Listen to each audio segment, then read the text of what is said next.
മാന്യപ്രേക്ഷകർക്ക് നമസ്കാരം. പാലക്കാടൻ ജനതയ്ക്ക് വേണ്ടി UDFന്റെ MLA പിഷാരടി എന്താണ് ചെയ്യുന്നത്, അതേപോലെ തന്നെ അവിടെ പരാജയപ്പെട്ടുള്ള BJPയുടെ സ്ഥാനാർത്ഥിയായിരുന്ന ശോഭാ സുരേന്ദ്രൻ എന്ത് ചെയ്യുന്നു എന്നുള്ളതാണ് നമ്മൾ ഈ ഒരു വീഡിയോയിൽ മുന്നോട്ട് വെക്കുന്നത്. പിഷാരടി ഈ പറയുന്നത് വളരെ ശ്രദ്ധയോടുകൂടി ഒന്ന് കേട്ടു നോക്കൂ. എനിക്ക് മനസ്സിലായത് അങ്ങനെയാണ്. എനിക്ക് മനസ്സിലായത് ഇപ്പൊ എന്റെ പേര് മാത്രമേ ഞാൻ ആ ഇതിൽ കണ്ടുള്ളൂ. അതൊക്കെ പക്ഷെ മെമ്പേഴ്സ് എന്നില്ല. മല്ലിക ചേച്ചിയോട്, ലക്ഷ്മി പ്രിയയോട്, ഞാൻ ഇവരോടെല്ലാം മണിക്കൂർ കണക്കിന് സംസാരിച്ചു എന്നാണ് ഞാനന്ന് പറഞ്ഞത്.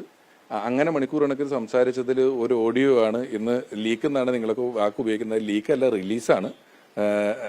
ലീക്കും റിലീസും വ്യത്യാസമുണ്ടല്ലോ. റിലീസാണ്. അതിൻ്റെ ഓഡിയോ ക്വാളിറ്റിയുടെ വ്യത്യാസം. എൻ്റെ ഫോൺ ടോണും ബാക്കി ലൈവ് ടോണും കേട്ടാൽ എവിടുന്ന ലീക്കായെന്നൊക്കെ അല്ലെങ്കിൽ റിലീസായെന്നുള്ളത് നമുക്ക് മനസ്സിലാവും. എനിക്ക് വ്യക്തിപരമായി, ഞാൻ എൻ്റെ വ്യക്തിപരമല്ല ഈ പ്രശ്നമെന്ന് പറഞ്ഞെങ്കിലും വ്യക്തിപരമായി എനിക്ക് വലിയ സൗഹൃദം ഉണ്ടായിരുന്ന, ഞാനുമായിട്ട് കോണ്ടാക്ട് ഉണ്ടായിരുന്ന ഇനി ഉണ്ടാവുമായിരിക്കും, കാണുന്ന ഒരാളിൽ നിന്നും ആ ഓഡിയോ നമ്മളൊരു രമ്യതയിൽ എത്തിക്കാൻ വേണ്ടി ആഗ്രഹിച്ചുകൊണ്ട് പ്രതീക്ഷിച്ചുകൊണ്ട് വർത്തമാനം പറയുന്ന അനുരഞ്ജന സംസാരങ്ങളുടെ ഓഡിയോ പുറത്ത് വിട്ടതിൽ എനിക്കൊരു പേഴ്സണൽ ഇഞ്ചുറി, ഒരു വേദന ഉണ്ട്. അതാണ് എനിക്ക് ആകെ ഇതുമായി ബന്ധപ്പെട്ട് തോന്നിയുള്ളൂ. അല്ലെങ്കിൽ നമ്മൾ നല്ലത് പറയണമെന്ന് മാത്രമല്ല വിചാരിക്കുന്നത്. നമ്മളെല്ലാവരും ഇതിനകത്തുള്ള എല്ലാവരും ഒന്നിച്ച് കിടക്കണം എന്നാണ്. ഇപ്പം ഇനി മറ്റൊരു ഓപ്ഷൻ, ഇപ്പം എന്നോട് ചിലർ പറഞ്ഞു, ഈ പ്രാഥമിക അംഗത്വത്തിൽ നിന്ന് കൂടി രാജിവെച്ച ഒരാൾക്ക് പ്രസിഡന്റ് എന്ന് പറഞ്ഞാൽ എങ്ങനെയാണ് സ്റ്റേ വാങ്ങിക്കാൻ പറ്റുന്നതെന്നൊക്കെ ചോദിച്ചു. എനിക്ക് വേണമെങ്കിൽ ഈ സ്റ്റേക്കെതിരെ നാളെ കോടതിയിൽ കണ്ട് ഇതെങ്ങനെയാണ് ഈ സ്റ്റേ വരുന്നത്, പ്രാഥമിക അംഗത്വം ഇതും രാജിവെച്ച് പോയവരല്ലേ ഇത് തന്നിരിക്കുന്നത്, അതുകൊണ്ട് എനിക്ക് തുടരാമെന്നൊക്കെ പറയാം. പക്ഷെ എനിക്കങ്ങനെ കോടതിയിൽ പോയി ഫൈറ്റ് ചെയ്ത് ഇവിടെ കടിച്ചു തൂങ്ങി നിൽക്കണം എന്നുള്ള യാതൊരുവിധ ആഗ്രഹവുമില്ല. എൻ്റെ സഹപ്രവർത്തകരായിട്ടുള്ള, ഒരുപക്ഷെ സഹപ്രവർത്തകരെന്ന് പറയരുത്, ഞാൻ പലരുടെയും കൂടെ ഞാൻ വർക്ക് ചെയ്തിട്ടില്ല. അവരൊക്കെ എന്നേക്കാൾ വളരെ സീനിയർ ആയിട്ടുള്ള ആൾക്കാരാണ്. അവരൊക്കെ അമ്മയുടെ മീറ്റിങ്ങിന് വരുന്നതും ഇതിനെ ആശ്രയിച്ച് ജീവിക്കുന്നതും ഞങ്ങൾ എത്രയോ കാലം ഒരുപാട് സ്റ്റേജ് ഷോകൾ ചെയ്തുമൊക്കെ ഈ സംഘടന ഈ ലെവലിലാക്കിയെടുത്ത് നിന്നും എനിക്കിതിനെ കോടതി കയറ്റാനോ ഇതിനെതിരെ എന്തെങ്കിലും പറയുവാനോ അത്തരത്തിലുള്ള ഉദ്ദേശങ്ങളൊന്നുമില്ല. നിങ്ങൾ കേട്ടില്ലേ, തിരഞ്ഞെടുപ്പ് സമയത്ത് മമ്മൂട്ടിയെ പാലക്കാട്ടേക്ക് എത്തിക്കുമെന്നായിരുന്നു നിരന്തരം പ്രചരണം നടത്തിയത്. ഇതിപ്പോ ഇലക്ഷൻ കഴിഞ്ഞ് MLA ആയതോട് കൂടിയിട്ട് അമ്മയിലെ പ്രശ്നങ്ങൾ കുത്തിപ്പൊക്കി ശ്വേതാ മേനോനെ വിളിച്ചതോ അതുമായി ബന്ധപ്പെട്ട് അമ്മയിലെ പ്രശ്നമൊക്കെ ആ വോയിസ് റെക്കോർഡൊക്കെ പുറത്തു വന്നതുമായി ബന്ധപ്പെട്ടോ നിരന്തരം മാധ്യമങ്ങൾക്ക് മുന്നിൽ ഇപ്പോ പിഷാരടിയുടെ പണി എന്ന് പറയുന്നത് അമ്മയുമായി ബന്ധപ്പെട്ട പ്രശ്നങ്ങൾ ചർച്ച ചെയ്തുകൊണ്ടിരിക്കലാണ്. ഇതൊക്കെ കേൾക്കുമ്പോ പാലക്കാടൻ ജനത എന്ത് കൈയടിക്കണമെന്നാണോ പിഷാരടി കരുതുന്നത്? അമ്മയിൽ എന്ത് കോപ്പ് സംഭവിച്ചാലും പാലക്കാട് ജനതക്ക് എന്ത് തേങ്ങയാണ് സംഭവിക്കുക? ഈ പിഷാരടിയോട് പറയാനുള്ളത്, നിങ്ങളുടെ ഗിമ്മിക്ക് പ്രസംഗം ഉണ്ടല്ലോ സഭയില്, അത് ഏറ്റവും പിടിച്ച ആളുകൾ വലിയ വാർത്ത കൊടുക്കും. ഇവിടെയുള്ള സകല പ്രമുഖ മാധ്യമങ്ങളും വിവേകമുള്ള ആളുകളെ പണിയെടുക്കണം, പാലക്കാട്ടെ ജനത വിജയിപ്പിച്ചിട്ട് പിഷാരടി എന്ത് ഉണ്ടയാ പാലക്കാടൻ ജനതയ്ക്ക് വേണ്ടി ചെയ്തിട്ടുള്ളത്. നിങ്ങൾ ഈ ഹോസ്പിറ്റലൊക്കെ കണ്ടോ? പാലക്കാട്ട് പ്രധാനപ്പെട്ട സ്ത്രീകളുടെയും കുട്ടികളുടെയും ഹോസ്പിറ്റലാ. ഞാൻ അതിന്റെ കുറച്ച് വീഡിയോകൾ ഇവിടെ കൊടുക്കാം. എന്താണ് അവിടുത്തെ അവസ്ഥ എന്നൊന്ന് നോക്കൂ. അതായത് ചോർന്നുകൊണ്ടിരിക്കും, ഒരു മഴ പെയ്യുമ്പോഴേക്ക് ചോരുകയാണ്. പ്രധാനപ്പെട്ട ഹോസ്പിറ്റൽ ചോർന്നൊലിക്കുക. ഇത് മാത്രാണോ റോഡുകളുടെ അവസ്ഥ? നിങ്ങൾ കണ്ടില്ലേ, ഒരു പ്രധാനപ്പെട്ട ഹോസ്പിറ്റലിന്റെ അവസ്ഥയായി കാണുന്നത്. അപ്പയോ പിഷാരടി AC മുറികളിൽ ഇരുന്നു കൊണ്ട് അമ്മയിലെ പ്രശ്നങ്ങൾ മാധ്യമങ്ങൾക്ക് മുന്നിൽ വിളിച്ചു പറഞ്ഞുകൊണ്ടിരിക്കുക. അമ്മയിൽ അങ്ങനെയാണ്, അമ്മയെ ഞങ്ങൾ വളർത്തിയ, ഞങ്ങൾ സ്റ്റേജ് ഷോ. എത്ര കാലായി ഈ ഷോ നടത്തുന്നത് പിഷാരടി മാധ്യമങ്ങൾക്ക് മുന്നിൽ? ഇനിയെങ്കിലും ജനങ്ങൾക്ക് വേണ്ടി എന്തെങ്കിലുമൊക്കെ ഒന്ന് ചെയ്തു കൊടുത്തുകൂടെ?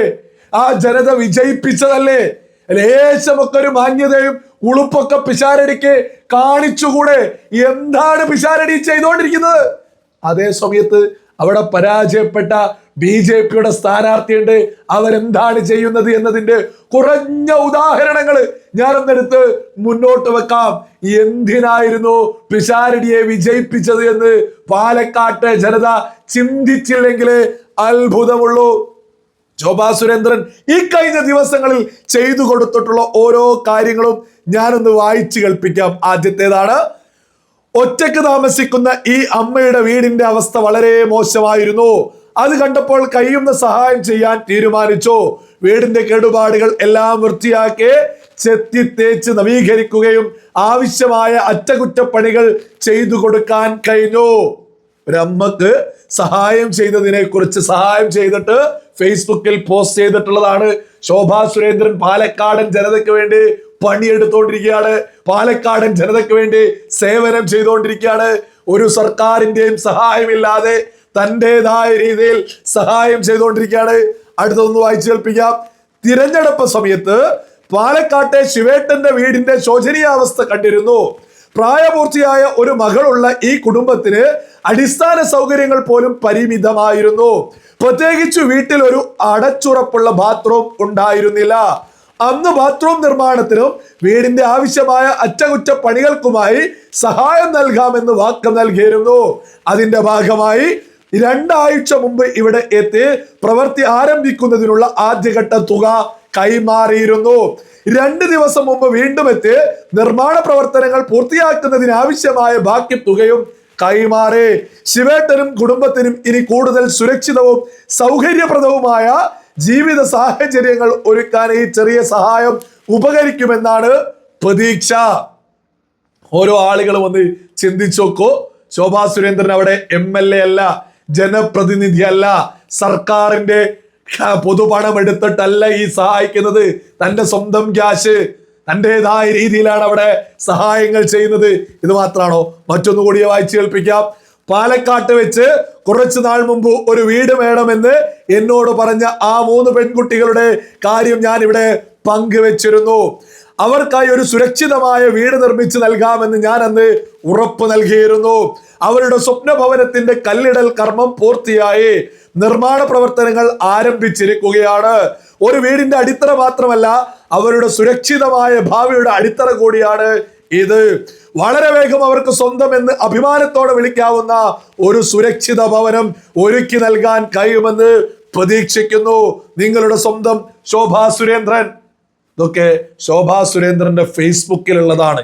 അവിടെ പോയിട്ട് കഴിഞ്ഞാൽ നിരവധി ഇതുപോലെയുള്ളത് കാണാൻ സാധിക്കും. അവരുടെ ഫേസ്ബുക്ക് പ്രൊഫൈലൊക്കെ ഒന്ന് എടുത്തു നോക്കണം. അവർ പാലക്കാട്ടെ ജനതയ്ക്ക് വേണ്ടി നിരന്തരം സേവനം ചെയ്ത് മുന്നോട്ട് പോയിക്കൊണ്ടിരിക്കുക. അതേസമയം പാലക്കാട്ടെ ജനത വിജയിപ്പിച്ചിട്ടുള്ള പിഷാരടി അമ്മയുടെ പ്രശ്നവും പൊക്കിപ്പിടിച്ച് അമ്മയിലെ പ്രശ്നം തീർക്കാൻ എത്ര ദിവസങ്ങളായിട്ട് മുന്നോട്ട് പോവുക. എന്നിട്ട് തട്ടിപ്പ് പ്രസംഗവും നടത്തും സഭയിൽ. എന്തോ വലിയ സംഭവമാണ് എന്ന രീതിയിൽ. എന്റെ ലളിതമായ ചോദ്യ, പാലക്കാട്ടെ ജനതക്ക് ഈ അമ്മയിലെ പ്രശ്നം എന്ത് കോപ്പായാൽ എന്താണ്? പാലക്കാട്ടെ ജനത വിജയിപ്പിച്ചിട്ടുള്ളത് അമ്മയിലെ പ്രശ്നം തീർക്കാനല്ല. പാലക്കാട്ടെ ജനത അവിടെ വിജയിപ്പിച്ചിട്ടുള്ളത് അവിടുത്തെ പ്രധാനപ്പെട്ട ഹോസ്പിറ്റൽ മുതൽ അവിടെ വീടില്ലാത്തവരുടെ ആവശ്യം മുതൽ അവിടെയുള്ള ഓരോ ആവശ്യങ്ങൾക്കും സാധാരണക്കാരന് ഏറ്റവും ആദ്യം ആശ്രയിക്കാൻ ഈ പിഷാരടി ഉണ്ടാവുമെന്ന് കരുതിയ സാധാരണക്കാരൻ വോട്ട് ചെയ്തത്. ഇപ്പൊ എന്താ അവസ്ഥ? പിഷാരടിയെ കാണാനില്ല, സിനിമാ ലോകത്തേക്ക് ഓടിപ്പോയിരിക്കുന്നു. അതേ സമയത്ത് ജനങ്ങൾക്കിടയിൽ നിന്ന്, സാധാരണക്കാർക്കിടയിൽ നിന്ന് നേതാവായിട്ടുള്ള ശോഭാ സുരേന്ദ്രൻ അവിടെ ജനങ്ങൾക്കിടയിൽ തന്നെയുണ്ട്. എങ്ങോട്ടും ഓടിപ്പോയിട്ടില്ല. നിശബ്ദമായിട്ട് അവിടെയുള്ള സാധാരണക്കാർക്ക് വേണ്ടി നിലകൊള്ളുന്നു. സകല മലയാളികളും ഇപ്പോ ചിന്തിക്കുന്നുണ്ടാവും, പിഷാരടിയേക്കാൾ എത്രയോ ഭേദമല്ലായിരുന്നോ ശോഭാ സുരേന്ദ്രൻ? ഇത് പാലക്കാടൻ ജനതയും 100 തവണ ഇതിനോടകം ചിന്തിച്ചിട്ടുണ്ടാവും എന്നുള്ളതിൽ ഒരു തർക്കവും ആർക്കും തന്നെ വേണ്ട.